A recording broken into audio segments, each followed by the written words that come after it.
दोस्तों नमस्कार, मैं हूं शीतला तिवारी। दोस्तों आज अनुराग यादव के बारे में जिक्र कर लिया जाए और अनुराग यादव के बारे में पूरा डिटेल आप समझ लीजिए। कई हमारे भाई हैं जिनको जौनपुर के अनुराग यादव जो हत्याकांड हुआ था उसमें पूरी जानकारी उनको पता नहीं है, इसलिए हमें मेल और मैसेज के माध्यम से वह पूछते रहते हैं कि सर यह अनुराग यादव केस है क्या और कैसे क्या हुआ है। इसके बारे में आज हम आपको सारा अपडेट, अनुराग यादव की हत्या कैसे हुई, किस तरीके की हुई, तो सारी अपडेट मैं आपको बता देता हूं। तो सबसे पहले आप समझ लीजिए कि अनुराग यादव जौनपुर के ये रहने वाले हैं। जौनपुर स्थित एक गांव है और उस जो है कबीरुद्दीनपुर जो गांव है उस गांव का जो है यह निवासी हैं। और इनका विवाद यानी अनुराग यादव के जो माता पिता हैं इनका जो है ज़मीनी विवाद पड़ोस के लालता यादव जो रिटायर्ड दरोगा हैं, इसमें रिटायर्ड हो गए हैं, उस समय वो दरोगा थे, तो लालता यादव से इनका जो है विवाद चल रहा था। लालता यादव के दो लड़के हैं। इन दो लड़कों में जो है एक का नाम राजेश यादव, एक का नाम रमेश यादव है। राजेश यादव जो है वह मेरठ के मवाना में जो है दरोगा है। उसके बाद रमेश एक लड़का है और लालता यादव वह दरोगा पद से वो रिटायर हो गए हैं। अब इनका और अनुराग यादव इन दोनों का जो है आपस में जो है विवाद चल रहा था। ज़मीन संबंधित विवाद था। ज़मीन बहुत ज़्यादा नहीं थी, थोड़ी सी ज़मीन के लिए लड़ाई चल रही थी और यह लड़ाई 40 साल से वो लड़ाई जो है न्यायालय में विचाराधीन था, यानी न्यायालय की लड़ाई चल रही थी, मुकदमा जो है वह चल रहा था। लेकिन अचानक जो है क्या हुआ कि दिवाली के कुछ दिन पहले अचानक जो है ब्रश सुबह सुबह का टाइम था और ब्रश करने जो है वह बैठा था अनुराग यादव। इतने में जो है लालता यादव और जो है रमेश यादव उसका लड़का और एक जो है उसका सहयोगी वह पहुंचा। पहले तमंचा लहराता है, यानी तमंचा से फायर करने की कोशिश करता है, लेकिन तमंचा नहीं चलता है। उसके बाद जो है अनुराग यादव जो है भागने की कोशिश करता है। तब तक में वह जो है तलवार लिए रहता है और तलवार से जो है खींच के तलवार मारता है, जिससे अनुराग यादव का गला जो है धड़ से अलग हो जाता है और उस जो सिर जो धड़ है उसको लेकर के माँ अपनी गोद में लेकर के बैठ करके रोने लगती है कि मेरा तो अकेला चिराग था। जैसा कि आप जानते हैं कि अनुराग यादव जो है अपनी 4-5 बहनों में अकेला चिराग था, अकेला भाई था उस परिवार में। अनुराग यादव की जो परिवार वाले हैं वह बहुत गरीब हैं और यह जो लालता यादव का जो परिवार है वह थोड़ा सा दबंग, इसलिए कि पैसे वाला है और पैसे वाला जैसा कि आप जानते हैं रिटायर्ड दरोगा हुआ है। उसका छोटा जो बेटा राजेश यादव है वह भी दरोगा है। तो कहने का तात्पर्य यह है कि यह लड़ाई का जो मामला है यह ज़मीन संबंधित जो है लड़ाई का मामला है, यानी राजेश यादव, रमेश यादव और लालता यादव यानी पिता और पुत्र, और इधर अनुराग यादव के पिता, यानी यह जो है पड़ोस का जो विवाद था यह ज़मीन संबंधित विवाद था। इसी में लड़ाई हुई थी और लड़ाई जो है होने पर और विवाद काफ़ी दिन से चल रहा था। 40 साल से मुकदमा पंजीकृत था। लेकिन यह जो है ताइक्वांडो खिलाड़ी था, अनुराग 12वीं में पढ़ता था, 17 साल इसकी उम्र थी और उन लोगों को यह लगा कि यह आगे चल करके जो है देश प्रदेश का नाम जो है खिलाड़ी जगत में जो है खेल जगत में रोशन करेगा। तो यह देखा नहीं गया और इसी की जो है हत्या हो गई। तो दोस्तों यह जो जघन्य हत्या इस तरीके की जो हुई है उस हत्या में तमाम जो है एप्लीकेशन और तमाम पुलिस वहां पहुंची। हालांकि जो पुलिस वाले हैं उनके ऊपर भी आरोप लगा, अनुराग यादव घर वालों ने लगाया कि उन्होंने कोई मदद नहीं की और पुलिस वाले उल्टा सीधा बोलते थे। जब हम लोग कंप्लेन करने जाते थे तो वह लोग यही बोलते थे कि आप लोग खून खराबा करोगे, आप लोग मानोगे नहीं, और बाद में वही हुआ। हालांकि तमाम मंत्री और तमाम मिनिस्टर अनुराग यादव के घर गए ढाढ़स बनाने के लिए। लेकिन मैं आपको बता दूं कि जहां सहयोग के लिए अभी तक जो है बहुत लोग कोई पहुंच नहीं पाए थे, लेकिन सरकार ने अब इस मामले को संज्ञान में लिया है। 25 लाख रुपए की जो है आर्थिक सहायता के तौर पर अनुराग यादव के परिवार को दिया जाएगा, यह सरकार की तरफ से है। और 2 बहनें जो हैं जो बगैर शादी के हैं उनको जो है नौकरी देने की बात भी चल रही है, शस्त्र लाइसेंस की भी बात चल रही है। यानी अनुराग यादव के पूरे परिवार को सुरक्षा एवं आर्थिक सहायता दोनों ने सरकार ने मांग भरी है कि यह करेंगे।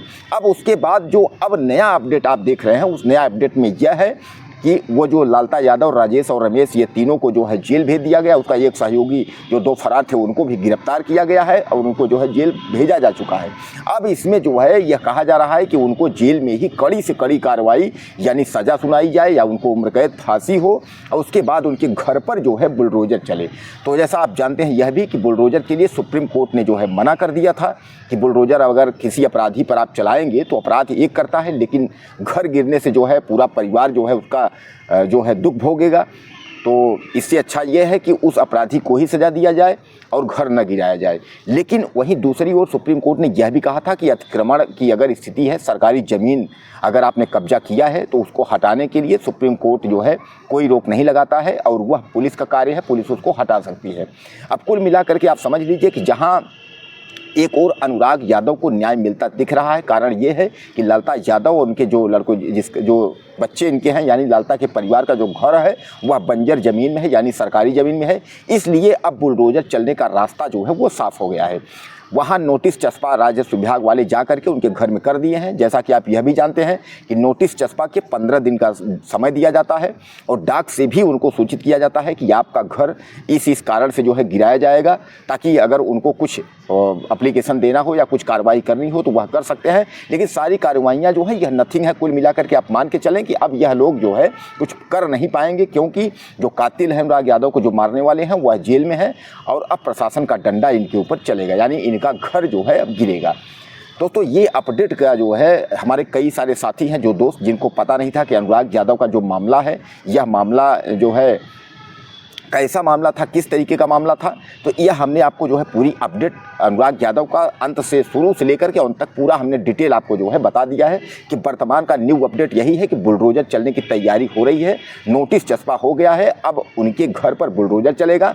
बाकी जो तमाम धनंजय सिंह पूर्व विधायक और तमाम मंत्री उनके घर पहुँचे, मनोज तिवारी अध्यक्ष वगैरह पहुँचे बीजेपी के, उन्होंने साफ तौर पर कहा कि वह जो है अपराधी बचेंगे नहीं, उनको कड़ी से कड़ी कार्रवाई, उम्र कैद जो है फांसी जैसी स्थिति उनको जो है बनेगी। कारण यह है जिस तरीके से अनुराग यादव का गला काट करके हत्या की गई थी और सार्वजनिक तौर पर खुलेआम जो है दबंग, और उसके बाद जो है यह पूरा देश देख करके सहम गया था। यह घटना जो है दिल जो है रोंगटे खड़ी कर देने वाली घटना है। तो कहने का तात्पर्य यह है इस घटना का जो अपडेट था वो आपके सामने है। दोस्तों अब सबसे बड़ा सवाल ये है कि अनुराग यादव के बाद आपने ये केस और देखा होगा, प्रयागराज के एक चाचा भतीजे की वहाँ भी ज़मीन को लेकर के हत्या हो गई। अब सबसे अफसोस की बात यह है कि उत्तर प्रदेश में ज़मीनी विवाद बहुत है। हमको जो मैसेज मिल रहे हैं ईमेल के द्वारा और मोबाइल नंबर पर हमारे जो मैसेज आ रहे हैं उसमें ये मैसेज आ रहा है कि सर हम भी ज़मीन में परेशान हैं, सर हम भी ज़मीन परेशान हैं। कहने का तात्पर्य यह है कि ज़मीन संबंधित जो विवाद है वह बहुत जो है दायरे में है, और दायरे का मतलब ये है कि उत्तर प्रदेश के गाँवों में यानी जो ज़िले हैं उनके जो ग्रामीण एरिया हैं वहाँ सबसे ज़्यादा विवाद है। और इन विवादों की जो जड़ हैं वह मैं आपको बता दूं कि वहाँ के स्थानीय जो राजस्व के लेखपाल और कानूनगो हैं यही जड़ हैं, समझ लीजिए। लेकिन अब समस्या यह है कि लेखपाल कानूनगो हैं तो इसके ऊपर वाले अधिकारी हैं वह कान में तेल डाल करके बैठे रहते हैं। जब इस तरीके की हत्याएं हो जाती हैं तब उनको संज्ञान आता है कि यहाँ इस तरीके की हो गया। अब समस्या सबसे बड़ी बात है कि अगर दो पक्षों में विवाद चल रहा है उसका एप्लीकेशन लेकर के अगर कोई व्यक्ति थाने जाता है तो थाने वाले जो है टरका देते हैं, बोलते हैं यह तो राजस्व का मामला है, आप एसडीएम के पास जाइए। और अगर जब वो राजस्व के पास जाता है, एसडीएम के पास जाता है तो एसडीएम लिख देता है कि फलाना आप जो है मौके पर जाकर वैधानिक कार्रवाई करें। अब यशो जो है टाल मटोल करता है, एसडीएम यशो को लिखता है, यशो एसडीएम पास। इस तरीके की जो कहानी चल रही है उत्तर प्रदेश की कानून व्यवस्था को लेकर के, तो सबसे जो है गंदा काम यही है और इसी में लोगों की हत्याएं हो जाती हैं। तो सबसे बड़ा जो ज़मीन संबंधित को लेकर के जो लोगों की हत्याएं हो रही हैं उसमें सबसे बड़ा जिम्मेदार पुलिस विभाग और राजस्व विभाग के ये कर्मचारी हैं।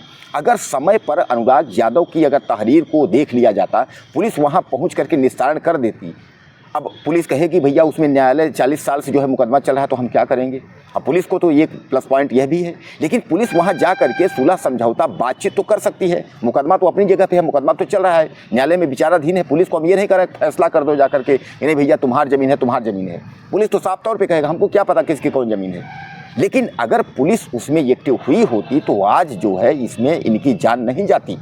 हालांकि अब अगर सरकारों पर आप आएंगे तो सरकार 7 साल से योगी आदित्यनाथ हैं, इसके पहले अखिलेश यादव थे, उसके पहले मायावती थी, लेकिन 40 साल से अनुराग यादव का मुकदमा चल रहा था और कोई सुनने वाला नहीं था। और सबसे बड़ा सवाल यही है कि आज जो है लोग कह रहे हैं कि योगी आदित्यनाथ ने क्या किया, इसके पहले अखिलेश यादव भी थे, अखिलेश यादव ने किया, उनके पहले मायावती भी थी, मायावती ने किया। तो कहने का तात्पर्य ये है कि यह सब जो है कोई कुछ नहीं कर रहा है। अनुराग यादव की तरह पता नहीं कितने भाइयों की ज़मीन को लेकर के जो है हत्याएं हो जा रही हैं, लाठियों से पीट पीट के मार डाल रहे हैं।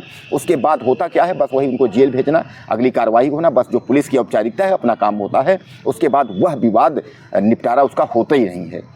तो कहने का तात्पर्य आपको याद होगा कि देवरिया में आप देखे होंगे कि जो है 8 बीघे ज़मीन को लेकर के जो है कम से कम वहाँ जो है 5 से 6 लोगों की हत्याएं हो गई थी। एक पूरे परिवार को खत्म कर दिया गया। उधर यादव जी को मारा गया, इधर यादव और दुबे में जो है वो चल रहा था ज़मीन को लेकर के बवाल, और उसी में जो है 5-6 हत्याएं हो गई। तो कहने का तात्पर्य उत्तर प्रदेश में जो है इस तरीके की जो है बहुत हत्याएं हो रही हैं। और हमको जो मैसेज मिलता है तो हम कोशिश करते हैं, जिन भाइयों की मैसेज हमारे पास आए हैं, मिले हैं, मैंने उनका नाम नोट करके रखा है और मैं कोशिश करूंगा कि आपके लिए हम वीडियो बनाएंगे, उसको हैशटैग करके शासन और सरकार तक अपनी आवाज़ तब तक उठाएंगे जब तक कि आपको न्याय नहीं मिल जाता। जिस तरीके हम अनुराग यादव को कर रहे हैं, अनुराग यादव के लिए हमने बहुत सारे वीडियो बनाए और बहुत सारे हैशटैग करके सरकार तक पहुँचाने की पूरी कोशिश की कि ताकि जो है इनको न्याय मिले।